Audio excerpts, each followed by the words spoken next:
You either give your room to my wife, or you pack your bags. My son Evan shouted those words right in the middle of the dinner I had cooked myself. He didn't lower his voice, didn't hint at it. He said it loud enough for everyone to hear, like he was giving an order to one of his employees, like my room was something up for negotiation, like I didn't have a say in my own house. If you're watching this story on Stories of Mom Donna, make sure to subscribe and tell me where you're watching from. Now, let me rewind to how this whole ridiculous mess began. Sloane, his wife, sat next to him with that tight little smile she wore whenever she knew she was getting what she wanted. My sister-in-law June glanced away, uneasy, but stayed quiet. My granddaughter Maya pressed her lips together and stared at her plate. No one defended me, no one spoke. And I, Evelyn Marlowe, a 69-year-old widow and a mother who had spent her life caring for others, just sat there, feeling something deep inside me finally snap. It wasn't grief, and it wasn't anger, it was clarity. For the first time in years, I saw everything exactly as it was. My son was throwing me out of my own room, treating me like some inconvenience that needed to be moved aside. I didn't cry, I didn't plead. I simply took a deep breath, set my fork and knife down, and said, in a calm voice that even surprised me, "All right, Evan, I'm going to pack my bags." The silence that followed was suffocating. Evan stared at me, confused, as if he'd expected tears or yelling. Sloane gave a nervous smirk. June cleared her throat. Maya lifted her head, startled, but I had already stood, folded my napkin neatly, and walked to my room with my back straight. That night, while they stayed downstairs pretending everything was fine, I sat on the edge of my bed with my phone in my hand. I wasn't crying. I wasn't frozen. I was searching for homes for sale along the coast. There was one my best friend Ellen had texted me about weeks earlier, a small, charming place with a deck and an ocean view. She'd written, "Evelyn, look at this. Someday you and I will have a house like this and toast to the sunset." I'd sent back a laughing emoji, treating it like a far-off dream. But that night, as the sound of forced laughter and clinking glasses floated up from downstairs, I opened that message again and saw it differently. The house was 2 hours from the city. It had 2 bedrooms, a big kitchen, and a price that, while not cheap, fit perfectly within my savings.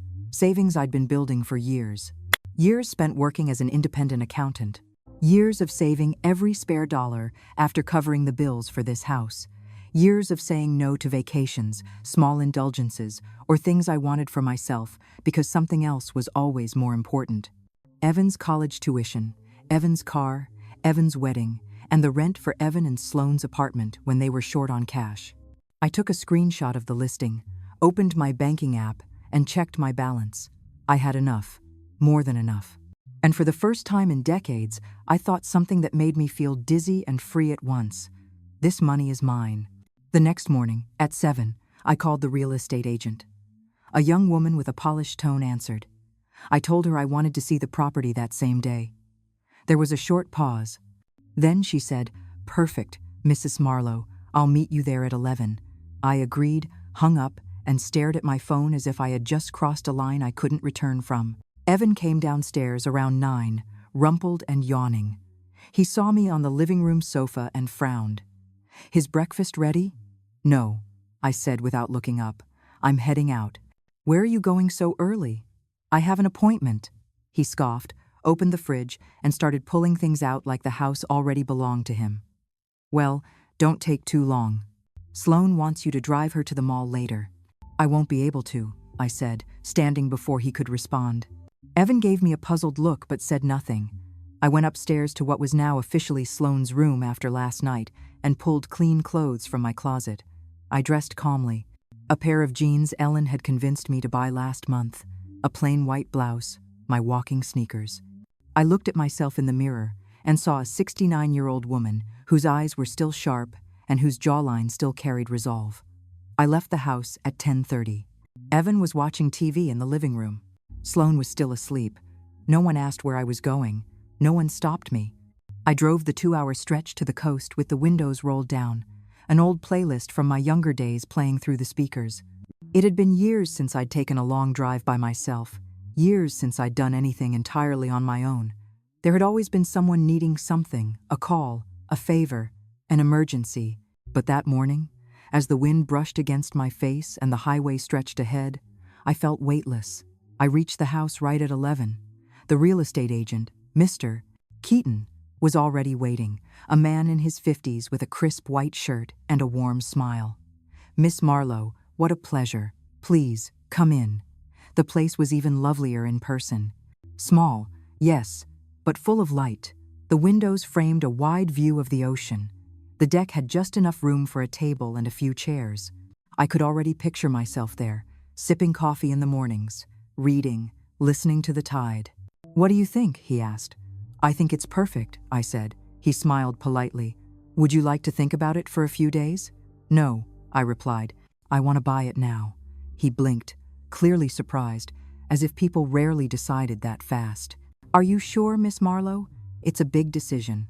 "I've been making decisions for 69 years, I told him. "This is the first one that's just for me." He nodded, still a bit taken aback, then pulled some papers from his briefcase and started explaining. The price was $280,000. I could wire the funds within 2 days. The house was paid off and ready to close.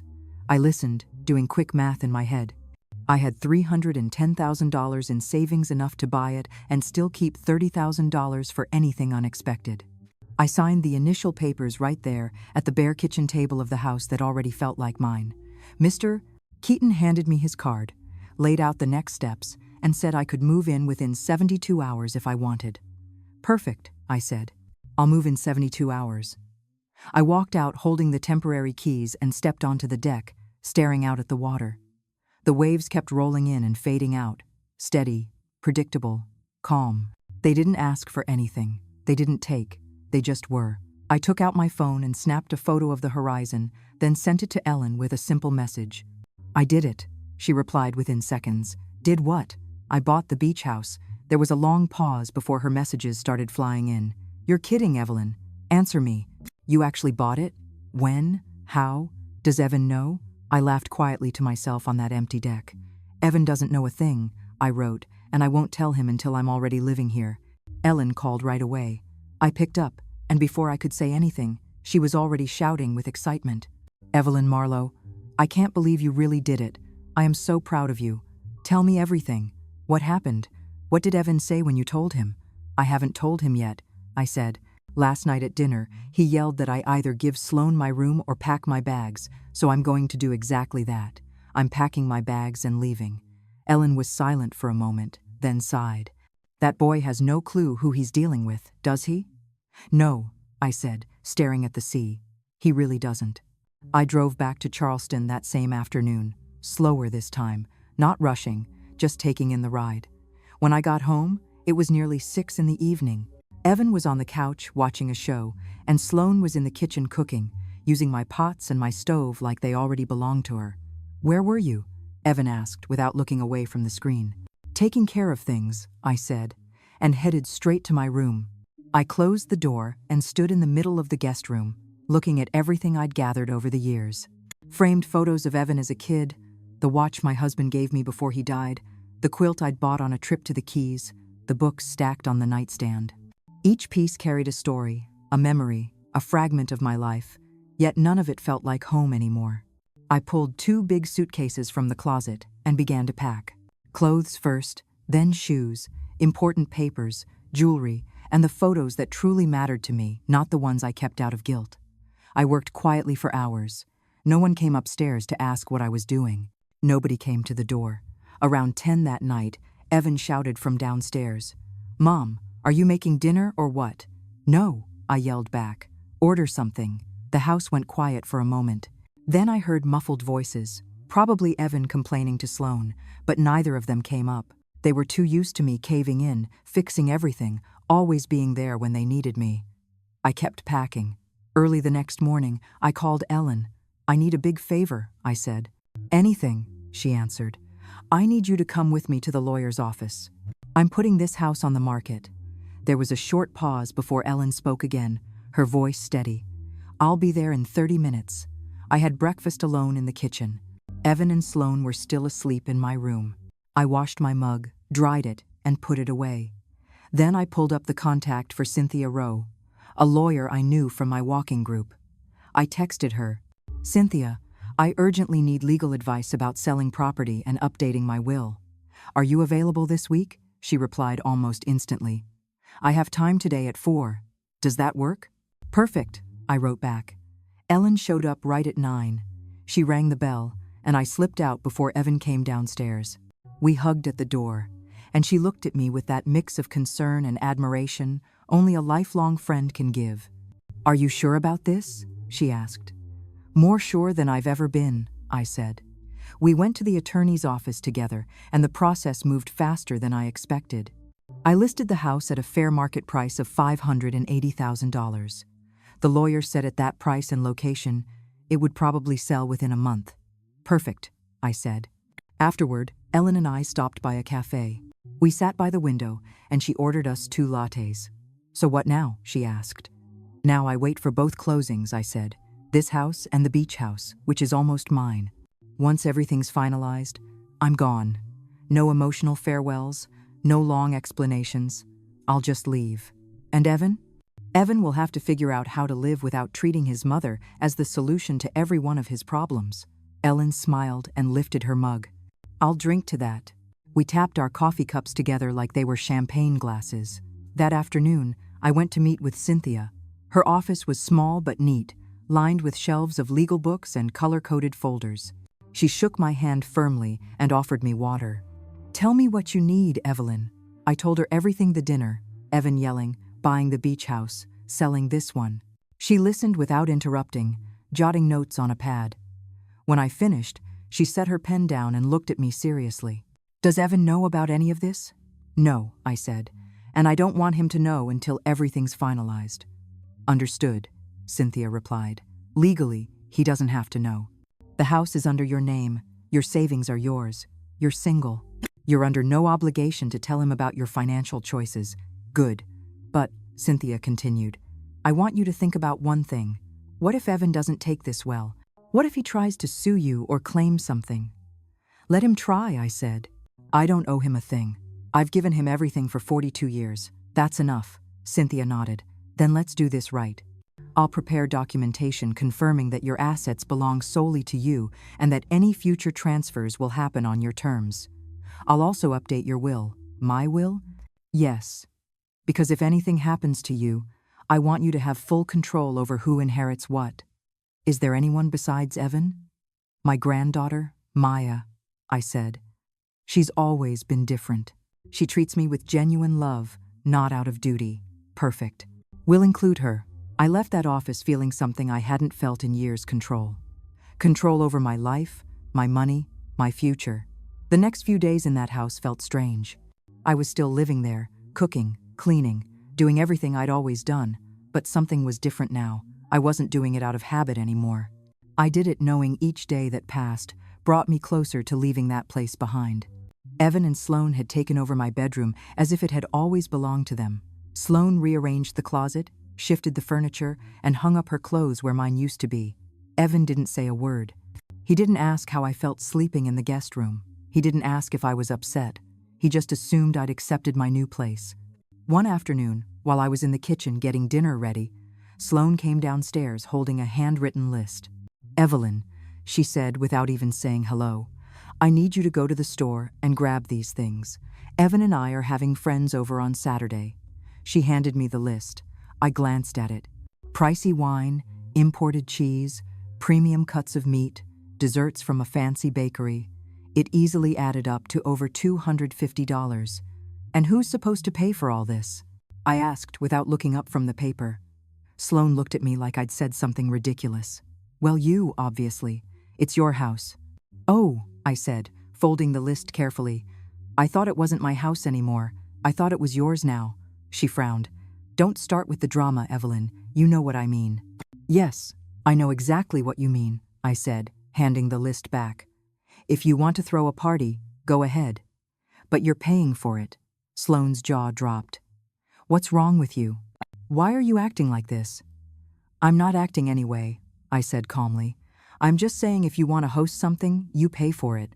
She scoffed and stormed out of the kitchen, shouting, Evan, your mom's being impossible. Evan came down the stairs looking irritated. What now?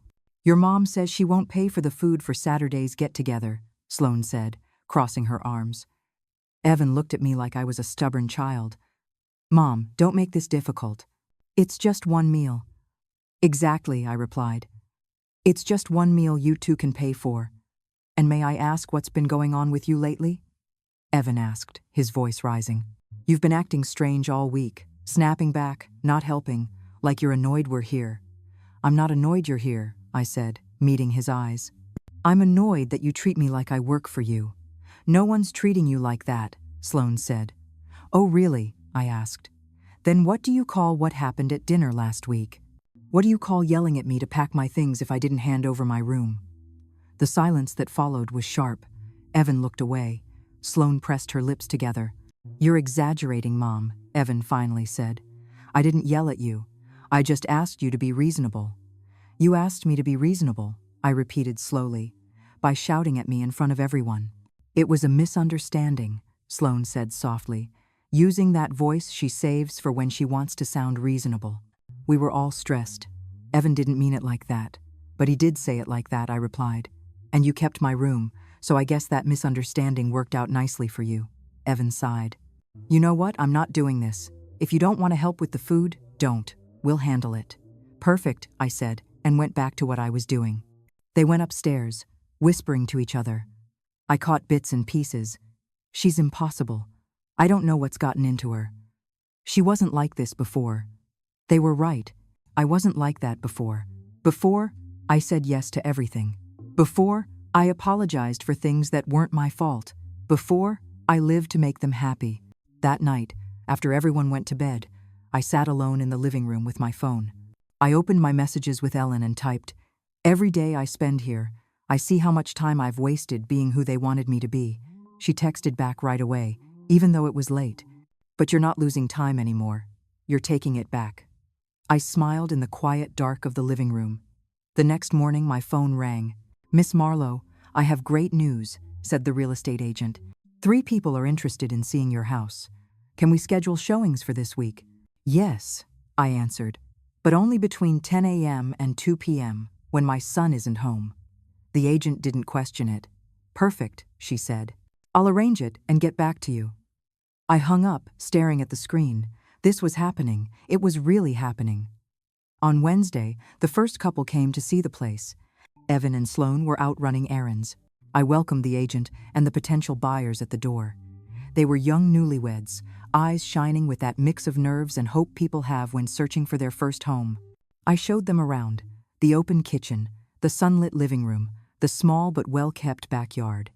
They asked questions, snapped photos, measured corners.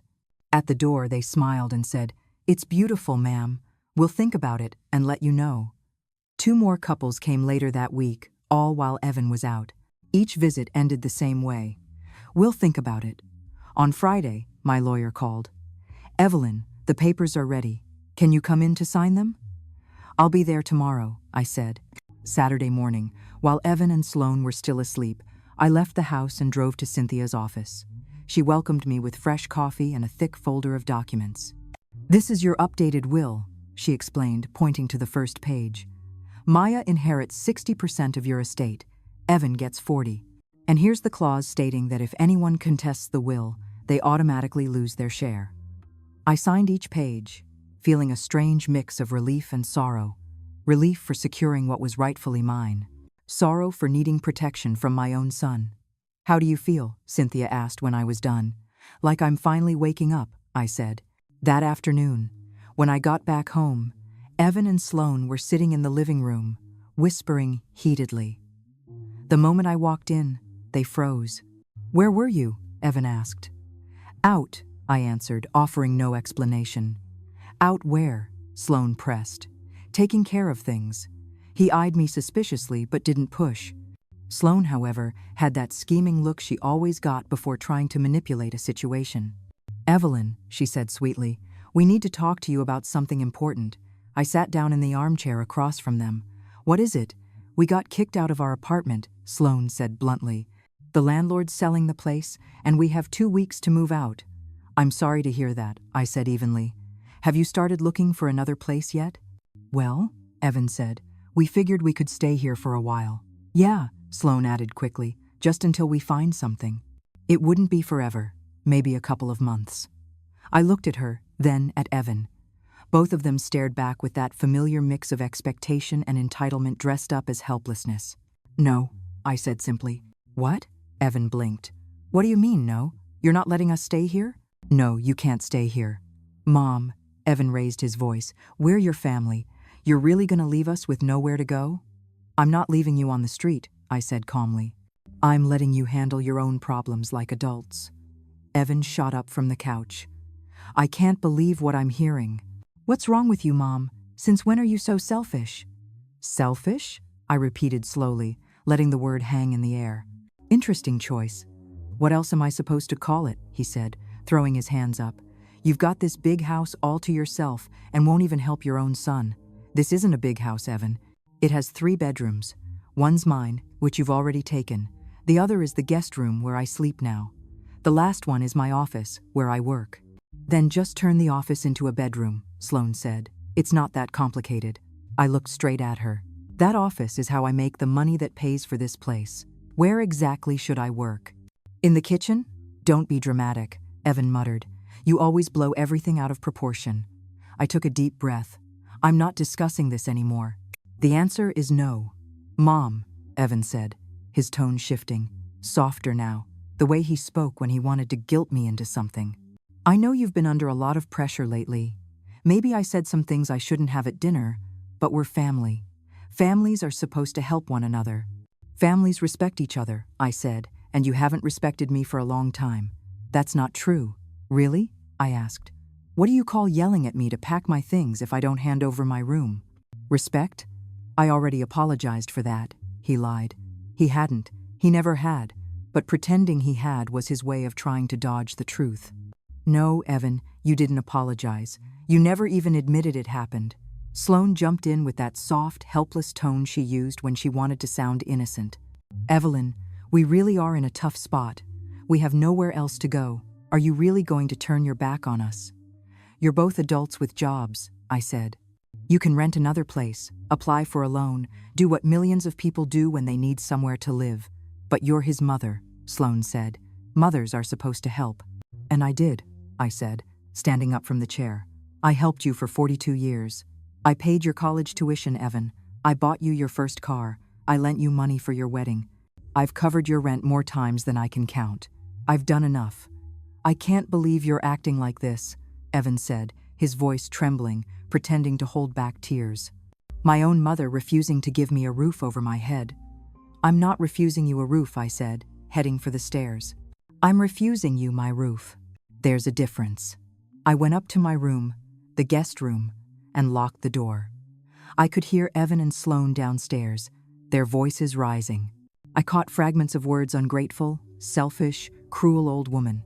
I sat on the bed and picked up my phone. I texted Ellen. "It just happened. They asked to move in." I told them no. She sent back a voice message, her tone filled with pride. "Evelyn Marlowe, you're my hero." How did they take it? Just like I figured, I wrote back yelling, threats, drama. "Are you okay?" "I'm perfect," I said, and it surprised me to realize it was true. That night, Evan and Sloane went out without saying where they were headed. They came back late, past midnight, stomped up the stairs, and slammed the door to my old room harder than needed. Sunday morning, I woke up early like always. I went down to the kitchen and made coffee for myself only. I didn't cook breakfast for everyone anymore.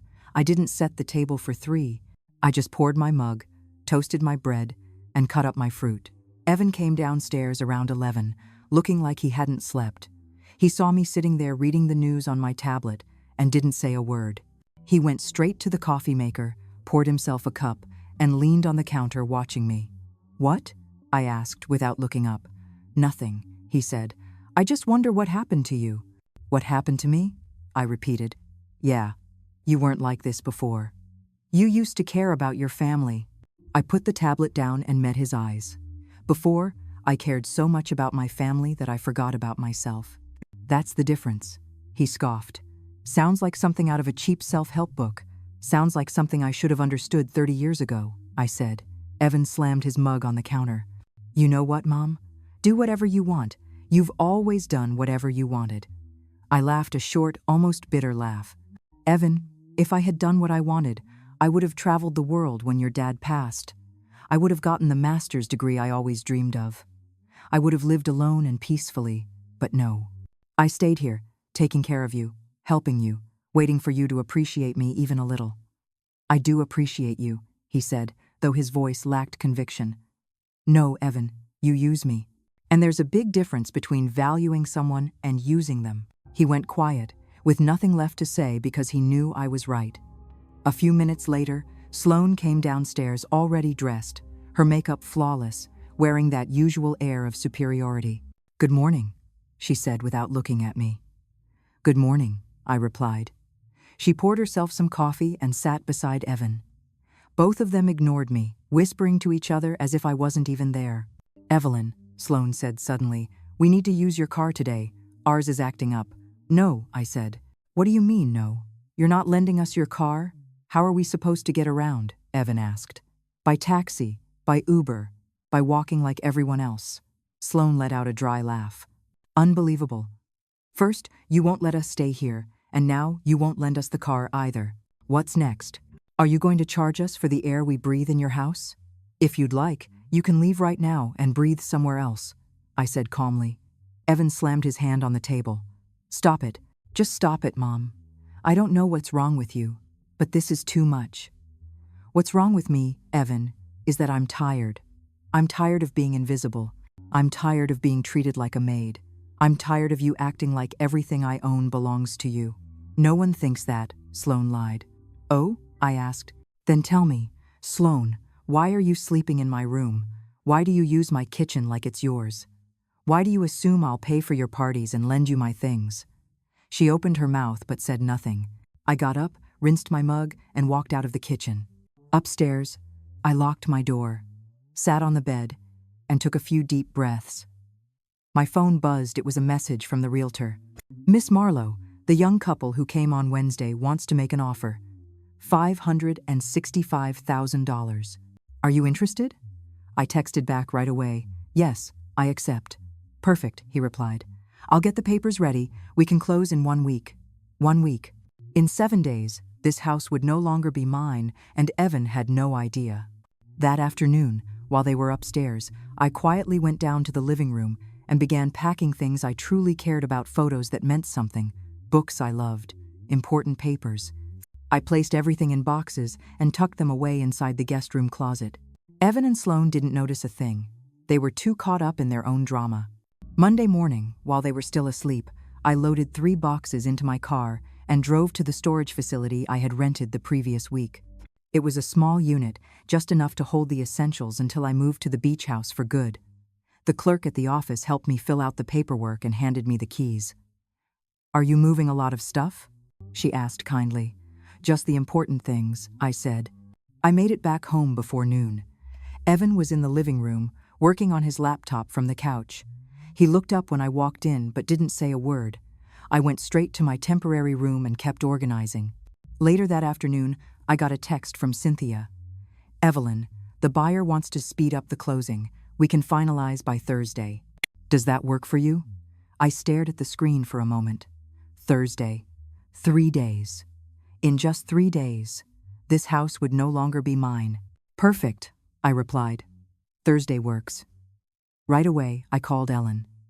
I need you with me on Thursday to sign the papers, I said. I'll be there, she answered without hesitation. When are you moving to the coast? Friday, I told her. I'll sign on Thursday, and Friday morning I'm gone. Evan will find out that night when it's too late to stop me. Ellen paused. You sure you want to do it like that? Absolutely, I said. If I tell him now, he'll guilt me, try to talk me out of it. I've made up my mind, and I'm not changing it. You're stronger than you think, Evelyn, she said softly. I'm learning to be, I answered. The next few days felt strange. I was still living in that house, walking the same halls, cooking in the same kitchen. But in my mind, I was already gone. I was at the beach, in my new home, living my new life. Evan and Sloane noticed the distance between us but assumed it was temporary, that soon enough I'd return to being the accommodating mother I had always been. On Tuesday, Sloane tried a softer approach. She walked into the kitchen while I was cooking, wearing a smile that looked practiced. "Evelyn," she said gently, "I know things have been tense lately, and I just want to say I'm sorry." I kept my eyes on the pan, silent. "Really," she continued, "Evan and I have been overwhelmed about the apartment, and I realize we haven't been fair to you. What I mean is, we appreciate all you've done for us, and we'd like to make it up to you." "Make it up to me?" I asked. "Yes," she said, pulling out her phone. "Look, I found this spa with a full-day package, massages, facials, everything. I thought we could go together this weekend, just you and me, like friends." I met her eyes. "Who's paying for this spa, Sloan?" She hesitated. "Well, I thought maybe you could treat me, as a gesture of." I cut her off. "I'm not treating you to any spa." Her smile disappeared. "It was just an idea," she said sharply. "You don't have to be rude." "I'm not being rude," I said evenly. "I'm being clear. I'm not spending my money so you can pretend to appreciate me." Her face tightened. "I'm not pretending anything." "Yes, you are, Sloan, and we both know it." She muttered something under her breath as she walked out, but I didn't care. On Wednesday night, Evan tried his turn. He knocked on my door around 10. "Can I come in?" he asked. "Come in," I said. He sat on the edge of the bed while I folded clothes, tucking the last of them into my suitcase. "Mom," he began, his voice tired, "I don't want us to be fighting." "We're not fighting, Evan," I said without looking at him. "I'm just done letting you disrespect me. I never meant to disrespect you." "But you did," I said, pausing and meeting his eyes. "You did when you yelled at me at dinner. You did when you took my room without even asking how I felt about it. You did every time you expected me to clean up your messes." He rubbed his hands over his face. "I don't know what else you want me to do. I already told you I'm sorry. You haven't said you're sorry, Evan. You've only said you're sorry that I'm upset. That's not the same thing." He went quiet. "You know what the problem is?" I kept going. "You think saying I'm sorry makes everything reset, but it doesn't work that way. You can't disrespect me and expect it to disappear." "It wasn't my intention to hurt you," he said, and for the first time his tone sounded real. "But you did," I answered. "And good intentions don't erase damage." He nodded slowly. "What can I do to fix it?" "Nothing, Evan. It's too late for that." He looked confused. "What do you mean?" "It means I've already made choices about my life, and I'm not changing them." "What choices?" "You'll find out soon enough," I said, folding another shirt. He stayed a few minutes longer, waiting for me to speak again, but I didn't. Finally, he stood up and quietly left the room. I hardly slept that night. Tomorrow was Thursday. Tomorrow I'd be signing the sale. Tomorrow everything would shift. I got up early, got dressed carefully, black slacks, a white blouse, my pearl earrings. I wanted to look my best, to feel steady in that moment. I went to the kitchen and brewed coffee. Evan and Sloan were still asleep. I left a note on the table, out, taking care of some things. Back later this afternoon, Ellen arrived right at 9. I got in her car, and before she started the engine, she gave me a serious look. "Ready?" "More than ready," I said. We headed straight to the closing attorney's office. The buyer, a man in his mid-30s with his wife, was already there. We greeted each other politely and sat around the notary's table. The attorney went through the paperwork in that flat, practiced tone lawyers use, explaining the terms, conditions, and dates. The buyer was paying $565,000, and the transaction would be finalized today. I had until Sunday to fully vacate the property. "Any questions?" the attorney asked. "None," I answered. I signed each page carefully, my name flowing across the paper, Evelyn Marlowe, closing the door on an entire chapter of my life. When I was done, the attorney handed me a check for $565,000. I held it, feeling the weight of freedom in my hands. Ellen squeezed my hand beneath the table. We left the office around noon. Out on the sidewalk, Ellen hugged me. "You did it," she said. "You really did it." "Yes," I replied, surprised to feel tears in my eyes, not of sadness, but of relief. "Want to grab lunch before we head back?" she asked. "Yes," I said. "I want to celebrate." We went to a small restaurant we loved, the one with a view of the park. We ordered pasta and white wine and toasted to new beginnings. "When are you going to tell him?" Ellen asked. "Tonight," I said. "When I get home." "Do you want me to come with you?" No, I said. I have to do this on my own. I got home around 5 in the afternoon. Evan's car was parked out front. I took a deep breath before walking in. Inside, Evan and Sloane were in the living room watching TV. They looked up as I entered. "Where were you?" Evan asked. "Taking care of things," I said. I answered, setting my purse on the dining table. "What matters?" Sloane pressed. "Mine," I said simply. She shot me that familiar look of irritation, but kept quiet. I went upstairs and sat on the bed for a few minutes, steadying myself for what I was about to do. At 7, I headed back down. Evan was in the kitchen making a sandwich, and Sloane was scrolling on her phone in the living room. "Evan, Sloane," I said from the doorway. "We need to talk." Evan set the knife down. "About what?" "Come to the living room, please." They followed me in, both looking curious and annoyed. They sat on the couch while I took the armchair. I drew a slow breath and said clearly, "I sold the house." The room went silent. Evan stared at me like he hadn't heard right. Sloane blinked a few times. "What did you say?" Evan asked. "I said I sold the house. I signed the papers this morning. The new owners move in on Sunday." Evan jumped to his feet. "What? You can't do that." "I already did," I said evenly. "This is my home," he shouted. "I grew up here. You can't sell it without asking me." "The house is in my name, Evan. I don't have to ask you anything." Sloane stood too. "Wait, where are we supposed to live?" "That's your problem, not mine," I said. "Our problem?" Evan repeated in disbelief. "Mom, you just made us homeless." "You were already homeless here a week ago when I told you you couldn't stay," I replied.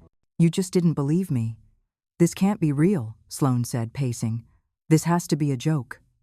"It's not," I said. "You have until Sunday to get your things out." "No," Evan shouted. "I'm not accepting this. I'll talk to a lawyer. I'll contest the sale." "You can try," I said. "But the house was mine. No debt, no mortgage, and the sale is completely legal. I already spoke with my attorney." "Your attorney?" Evan asked. "Since when do you have an attorney?" "Since I decided it was time to protect what's mine." Sloane pointed a finger at me. "You're selfish. A cruel, selfish old woman." I looked straight at her. "Tell me, Sloane, am I selfish because I sold my house? Or because I finally refused to let you keep taking advantage of me?" "We're not using you," Evan shouted. "We're your family. And I'm your mother, not your personal problem solver." Evan ran his hands through his hair, his face tense. "Mom, please, there has to be a way to fix this. Cancel the sale. Tell them you changed your mind. I'm not canceling anything. But we have nowhere to go." "Then start looking," I said, standing up from the chair. "You have 3 days." Evan stepped in front of me. "I'm not letting you do this." "Move, Evan," I said, my tone low and steady. "Not until you tell me what the hell is going on. Who even are you, because this person isn't my mother?" "You're right," I said. "She's not. That version of me got tired of being invisible. This one's finally living for herself." I moved him aside gently and walked upstairs. Behind me, Sloane's voice echoed through the house. "This isn't over. We'll sue you." "Go ahead," I called back. "Hire every lawyer you can find." I went into my room and locked the door, sitting on the bed, waiting for my heart to slow down. I'd done it. I'd told them the truth, and the world hadn't collapsed. My phone buzzed. It was Ellen. "Did you tell them?" "Yes." "How did they react?" "Exactly like I expected: yelling, threats, drama." "Are you okay?" "I'm perfect," I said, and it surprised me to realize I meant it. I barely slept that night. I could hear Evan and Sloane arguing for hours, their voices rising and falling between anger and panic. At one point, I heard her crying. Evan called someone, probably a lawyer, but from what I overheard, they told him the same thing I already knew. The sale was valid. Early Friday morning, I walked into the kitchen to find Evan already there, sitting at the table with a mug of cold coffee. His eyes were sunken, and his hair looked like he hadn't slept at all. "Mom," he said when he saw me, "we need to talk." "We talked yesterday," I replied, pouring myself a cup. "No, really talk. Without yelling, please." I sat across from him. "Talk." "I know I was wrong," he said quietly, staring down into his mug. "I know I said awful things. I know I treated you badly." "Yes, you did. And I'm sorry. I really am." I looked into his eyes, searching for something real. What I saw was desperation. "Evan," I said softly, The problem isn't just what you said that night. The problem is that dinner was only the final straw. You've treated me for years like I exist only to fix your problems. It's not like that, he muttered weakly. Yes, it is, I said firmly. When was the last time you asked how I was? The last time you came by just to see me, not because you needed something? He went silent. Exactly, I said. You can't remember because it never happened. I'll change, he said. I promise. I'll be a better son. I don't need a better son, Evan. It's too late for that. What I need is to live my life without constantly feeling like I owe anyone anything. And what am I supposed to do? He asked, and for the first time, I saw real fear in his eyes. What every adult does, I said. Figure it out. Just then, Sloane came downstairs, her eyes puffy, her hair tangled. She poured herself coffee without a word. The air in the house that morning felt thick and heavy. Evan and Sloane spent most of the day in their room, making phone calls, looking for apartments, speaking with landlords, trying to move their little world somewhere else. I kept packing quietly, each item I folded bringing me one step closer to freedom. Mid-afternoon, my phone rang. It was an unfamiliar number. Miss Marlowe, said a young woman's voice. Yes, this is she. It's Maya, Grandma. My granddaughter, the only one in this whole family who's ever treated me with real affection. Hi, sweetheart, I said, my voice softening instantly. Grandma, she said, and I could tell she was worried. Dad called me. He said you sold the house. Yes, Maya, I did. It's completely true. There was a pause. Then she said, Good. Good? I asked, surprised. Yes, good. I heard what Dad said to you at dinner last week. I was there, remember? I was embarrassed. I was angry, but I didn't know what to say. What you did was right, Grandma, Maya continued. You deserve to live your life. You deserve respect, and if my dad won't give it to you, then you deserve to walk away. Thank you, sweetheart, I said, my voice trembling. Where are you going? She asked. I bought a house by the ocean, I replied. Small, quiet, with a view of the water. That sounds beautiful. It is. Can I come visit? She asked softly. Anytime you want, Maya. You'll always be welcome. After hanging up, I sat by the window in my room. Hearing her support felt like being hugged after days of cold silence. At least someone in this family understood. Saturday morning was gray. I woke up early and kept packing. 4 full suitcases, 6 sealed boxes. Ellen was coming later to help me take everything to the storage unit. I went down to the kitchen and found Sloane sitting at the table with her laptop open. Her eyes were red, like she'd been crying all night. Good morning, I said evenly. She didn't look up. She didn't answer. I poured myself some coffee and leaned against the counter. The silence was thick, uncomfortable. We found an apartment, Sloane finally said, still staring at the screen. It was terrible. Tiny, run down, in a rough neighborhood, but it's all we can afford. I stayed quiet. It's $1,800 a month, she went on. More than twice what we paid before, and they want 3 months up front. That's $5,400 we don't have. She kept talking like I was about to jump in and fix it, like this was somehow my problem to solve. We'll have to borrow money, she finally said, glancing at me, probably from my sister, who'll never let us forget she bailed us out. You're waiting for me to offer to pay, aren't you? I asked.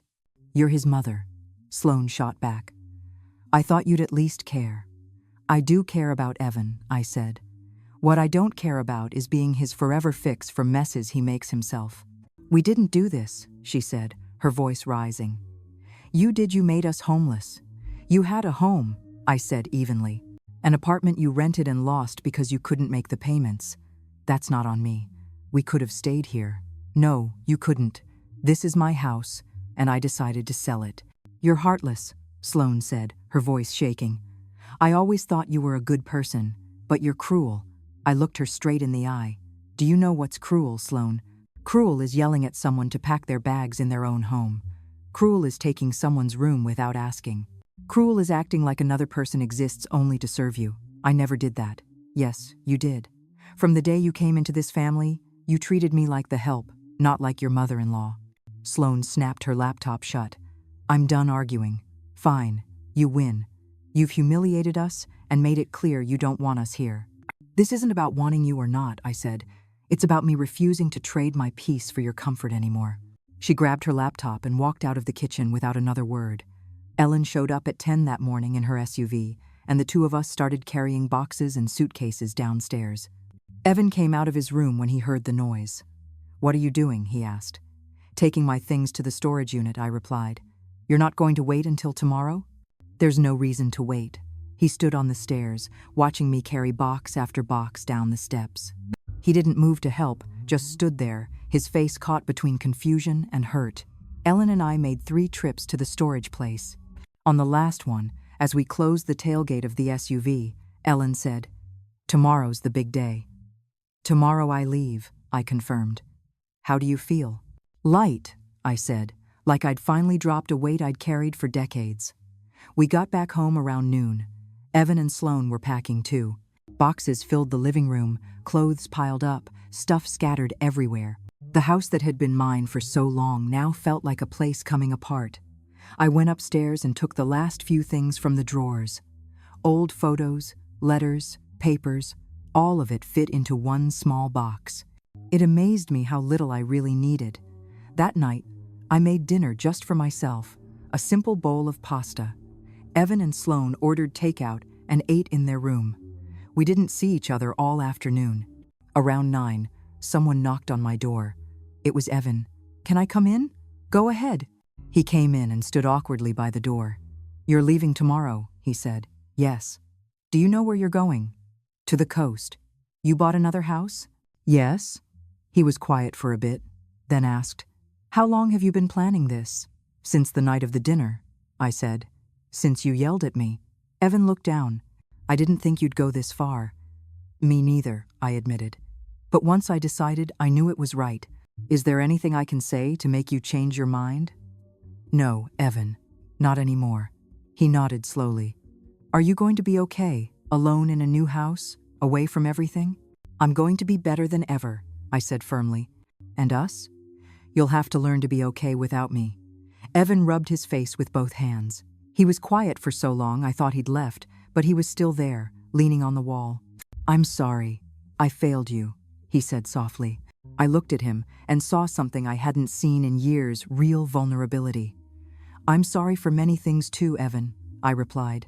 "I'm sorry I didn't set limits earlier. I'm sorry I allowed you to treat me this way for so long. I'm sorry I mistook love for sacrifice." He lifted his gaze. "You don't love me anymore." "I do love you," I said. "You're my son, and I'll always love you. But I'm done letting that love destroy me." Evan nodded, his eyes glossy. "I don't know if I can ever forgive you for this." His words stung, but not the way they once did. They didn't tear through me with guilt. They just ached with the weight of truth. "That's okay, Evan," I said. "I don't need your forgiveness. I need my peace." He left quietly, closing the door behind him. That night, I slept deeply for the first time in weeks. No anxiety, no tossing or second-guessing. I knew I was doing the right thing. Sunday broke bright and warm. I got up at 6, showered, slipped into travel clothes, brought my last 2 suitcases downstairs, and set them by the door. Evan and Sloan were still asleep. Ellen showed up right on time at 7. We loaded everything into her SUV. Then I went back inside for one final walk through. I moved slowly from room to room, the living room, where Evan had taken his first steps, the kitchen where I'd cooked countless meals, the backyard where my husband used to sit with his Sunday paper. Every inch of that house carried memories, but none strong enough to make me stay. I climbed the stairs to what had once been my bedroom. Sloan had changed everything, the curtains, the furniture, the pictures on the walls. Nothing of mine remained. Perfect, I thought. When I went back downstairs, Evan was standing in the living room in his pajamas, looking exhausted. "You're leaving now?" he asked. "Yes." "Can I have your new address?" "I'm giving it to Maya," I said. "If she decides to share it with you, that's her choice." Evan clenched his jaw. "Is that how things are going to be now?" "That's how things are going to be until you can show me you respect my boundaries." He said nothing. I walked toward the door, and before stepping outside, I turned back one last time. "Take care, Evan." "You too, Mom," he said, his voice cracking. I stepped out and closed the door behind me. I didn't look back. No tears came, only a long, freeing breath.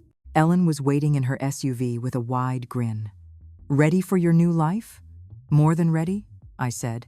We drove the 2 hours toward the coast, music playing, laughter spilling between us as we mapped out what we'd do in the new house. Ellen had planned to stay for the weekend to help me get settled. We reached the beach cottage around 10 that morning. The sun shimmered on the water, and the only sound was the steady rhythm of the waves. Ellen turned off the engine, and for a moment we just sat there, taking it all in. "It's yours," she said. "It's mine," I answered, and hearing it out loud felt surreal. We got out of the SUV, and I opened the front door with my new keys.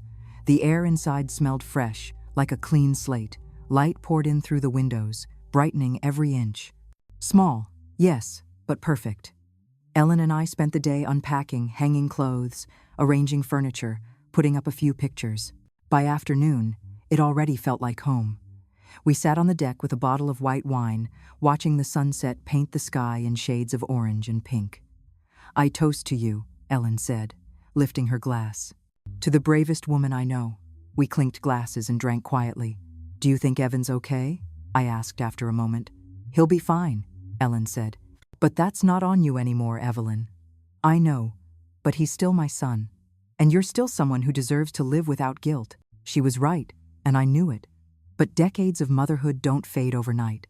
That night, after Ellen went to bed in the guest room, I sat alone on the deck beneath the stars. I pulled out my phone and snapped a picture of the dark ocean, lit only by the moon. I texted Maya and wrote, "I made it home." She instantly sent back a heart emoji, followed by, "I'm so happy, Grandma. I'm coming to visit you soon." I smiled at the screen. Then another notification appeared. It was from a number I hadn't saved, but I knew the area code. It was Evan. "Mom," the message said. "Sloan and I got the apartment. We're moving in tomorrow, just wanted you to know." I didn't respond, not out of spite, but because there was nothing left to say. A few minutes later, another text came through. "I know you're upset, and I get it, but I hope we can talk someday." I set my phone aside and stared back at the ocean.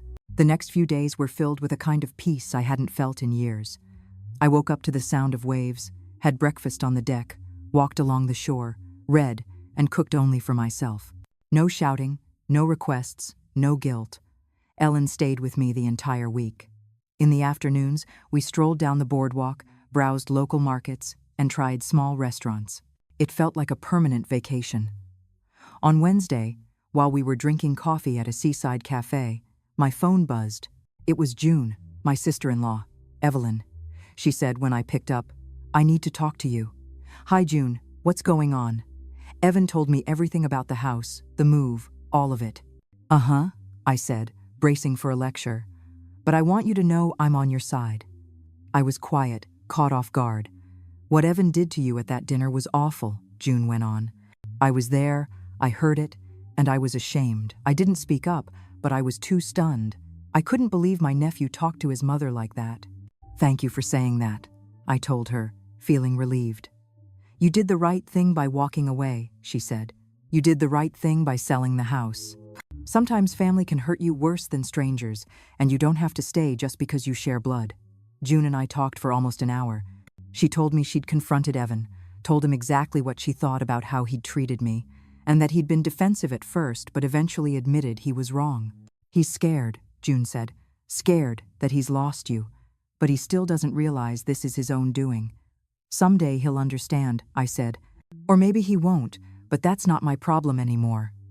When I hung up, Ellen gave me a curious look. "Who was that?" she asked. "June," I said. "She called to tell me I did the right thing." Ellen smiled. "The universe is finally working in your favor, Evelyn." That afternoon, while we were walking along the beach, I got another message, this time from Sloan. It was long. She began by saying she never thought things would spiral like this, that she'd grown up with a complicated mother, and maybe that's why she hadn't noticed when she crossed lines, and that she regretted making me feel invisible in my own home. She didn't come out and apologize, but it was close. "I don't know if you and Evan can fix things," she wrote at the end, "but I want you to know I understand why you left." I read the message 3 times before showing it to Ellen. "Are you going to reply?" she asked. "Not yet," I said. "I need time to let it sink in." Ellen nodded. "You've got all the time you need." On Friday, Maya video called me. Her face filled the screen, bright and smiling. "Grandma," she said, "you look amazing. You look happy. I am happy, I said, turning my phone to show her the ocean view from the deck. She gasped. It's beautiful, Grandma. I'm so proud of you. Thank you, sweetheart. How are you? I asked. Good, she said. I helped Dad move yesterday. The apartment's small, but it's nice. I think they'll be okay. I'm glad to hear that. Dad's been asking about you, Maya added carefully. He doesn't know whether to call or give you space. Tell him he can call me when he's ready for a real conversation, I said. No yelling, no guilt trips, just honesty. Maya nodded. I'll tell him. We spent the rest of the call chatting about her classes, her job, and everything going on in her life. She mentioned she had started therapy to work through some family issues and said her therapist told her it was important to create healthy boundaries. Just like you, Grandma, she added. You set boundaries and stood up for yourself. That's what I'm learning, too. I felt proud hearing her say that. On Saturday afternoon, Dorian had to head back to the city. We hugged for a long moment at the door. Are you going to be okay by yourself? She asked. I'm going to be perfect, I answered. If you need me, call anytime. I know. I watched her drive off in her SUV and walked back inside my house. My house. The words still amazed me. That night, sitting on the deck with a glass of wine, my phone rang. It was Evan. I hesitated before answering, then finally slid my finger across the screen. Hello, Evan. Hey, Mom, he said. His voice sounded tired. Can I talk to you? Go ahead. There was a pause, and then I heard him take a deep breath. I've been doing a lot of thinking this week about what happened, about what I said, about how I treated you. I'm listening, I said, giving him no easy way out. You were right, he finally said. About everything. I treated you like you were supposed to solve all my problems. I yelled when I should have respected you. I took over your space like it was mine, and never once asked how you were or what you needed. I didn't respond. I let the silence do its work. And I know saying sorry doesn't fix it, he continued. I know I caused damage that'll take time to heal, but I want you to know that I'm sorry. I really am sorry. His voice cracked at the end. Thank you for saying that, I replied quietly. I needed to hear it. Do you think you can ever forgive me? I don't know, Evan. Honestly, I don't know. He took a shaky breath. But what I do know, I continued, is that I'm not going back to the way I used to live. I'm done being the kind of mom who says yes to everything. I won't trade my peace for your comfort. I won't ask you to, he said. I don't know. I want us to have a relationship, a real one, not the kind where I only call when I need something. I'd like that, I said, but it's going to take time. And it's going to mean you actually change, not just say you will. I will, he promised. I'll prove it. We hung up a few minutes later. No grand promises, no instant fix. Just a small, honest step towards something that might someday be better. I stayed on the porch that night, listening to the waves and feeling the ocean breeze brush against my skin. For the first time in decades, I wasn't thinking about what anyone else needed. I was simply here, in this moment, with myself. Over the next few weeks, I settled into a rhythm that brought me real contentment. I started getting up early and walking along the beach before the crowds showed up. The fresh air cleared my mind and gave me energy for the day ahead. I met other women who walked the same stretch every morning. Women my age, some widowed, some divorced, all looking for what I was: peace, connection, a life of their own. We formed a little morning group.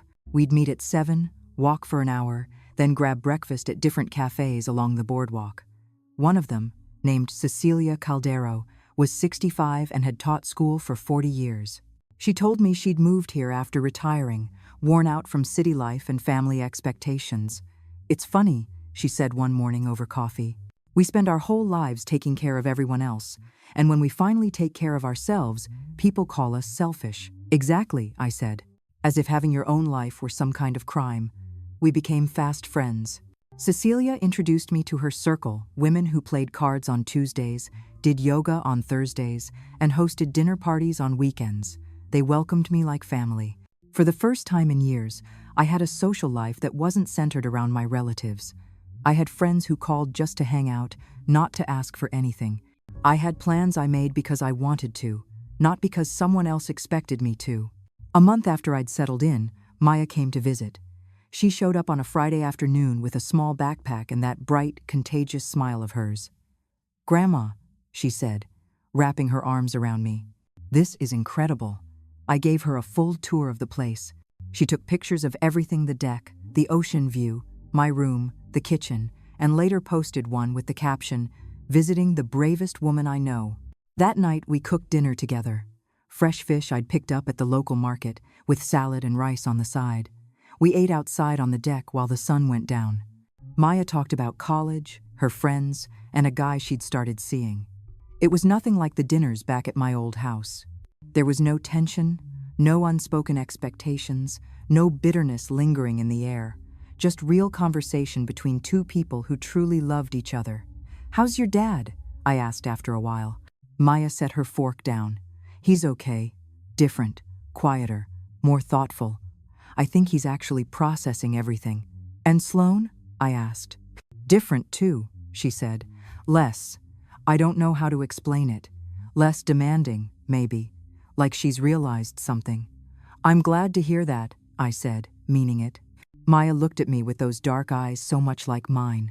"Dad wants to visit you, but he's afraid you'll say no." "I won't say no," I told her. "I'm just not ready yet." "I get it," Maya said softly. "He'll understand too." On Saturday, I took her to all my favorite spots: the craft market, the bakery with the best pastries, the overlook where you can see the entire bay. She fell in love with the town just like I had. "I could live here," she said as we walked the boardwalk. "It's so calm, so beautiful." "Whenever you want, sweetheart," I told her. "You'll always have a room waiting for you." Maya left Sunday afternoon. We hugged for a long time before she got in her car. "Take good care of yourself, Grandma," she said, "and don't let anyone make you feel bad for putting yourself first." "Never again," I promised. I watched her drive off, feeling a blend of nostalgia and quiet satisfaction as I walked back into my house. I often thought back to when Maya was little, and I was the grandmother who spoiled her every chance I got, but now there was a quiet satisfaction in knowing our bond had grown into one between two adults who genuinely respected each other. 2 months after I'd settled into my new home, a package arrived in the mail. It was from Evan. Inside, I found a handwritten letter and a framed photo of him at 5 years old, sitting on my shoulders in a park, both of us laughing. I had forgotten that picture even existed. The letter said, "Mom, I found this photo while unpacking. It reminded me of who you always were to me, my refuge, my support, my everything. And it made me realize when I stopped treating you that way. I don't know at what point I started seeing you as a resource instead of a person, but I know it was wrong. I'm going to therapy. My therapist is helping me understand patterns I repeated without realizing it. Patterns of taking without giving, demanding without thanking, and assuming instead of asking. I'm not writing to ask you to come back or to forgive everything immediately. I just want you to know that I'm working on being better for myself, for Sloane, and someday, I hope for you. I love you, Mom. I've always loved you. I just didn't know how to show it without asking for something in return. Evan." I read his words 3 times and cried a little, not from sadness but from hope. Maybe my son really was changing. Maybe leaving had been the best thing I could have done, not only for me but for him too. I took a photo of the letter and sent it to Ellen, who replied, "Real progress, but don't let your guard down yet." She was right. Real change took time. 3 months after I moved, I hosted a small get-together at my place. I invited my friends from the boardwalk group, Ellen, who drove in from the city, and 3 other women I'd met in yoga class. We cooked together, shared stories, laughed, and sipped wine late into the evening.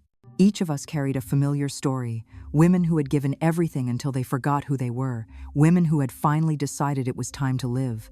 "I toast to those who dared," Cecilia said, lifting her glass. "To those who finally said enough, to those who chose peace instead of guilt." We all raised our glasses. The soft sound of glass touching glass mixed with laughter and the steady rhythm of the ocean. That night, after everyone had gone, I sat alone on the porch with a cup of tea, pulled out my phone, and opened my notes app.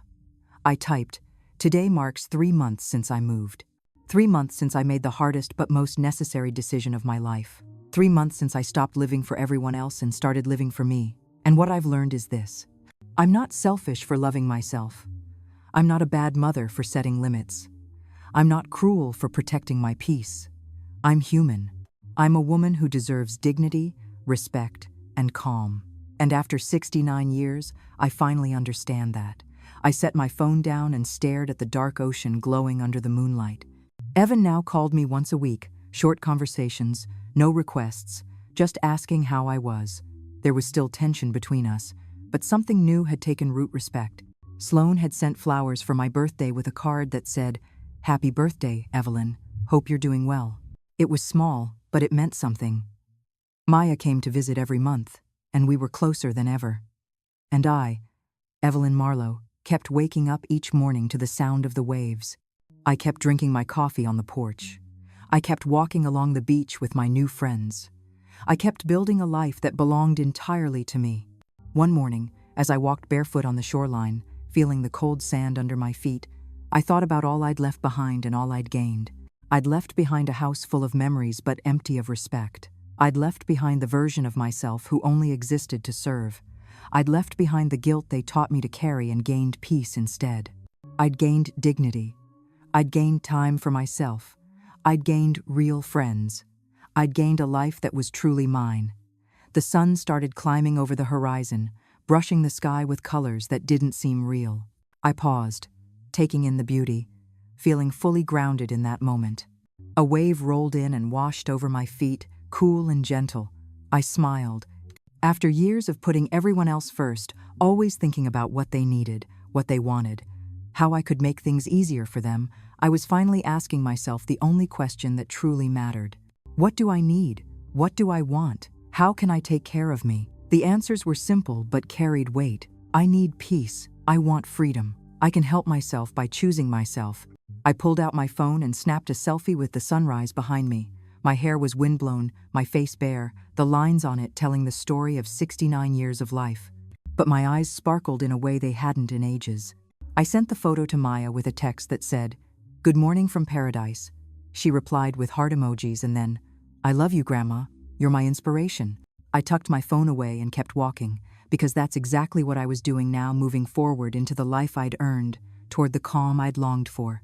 After a lifetime of being a mother, a wife, a caretaker, a fixer of being everything for everyone but myself, I was finally the one choosing who to care for, and I'd chosen me. Did you like my story? And where are you watching from? Tell me in the comments. If you enjoyed it, you can support me by sending a super thanks so I can keep sharing more stories like this.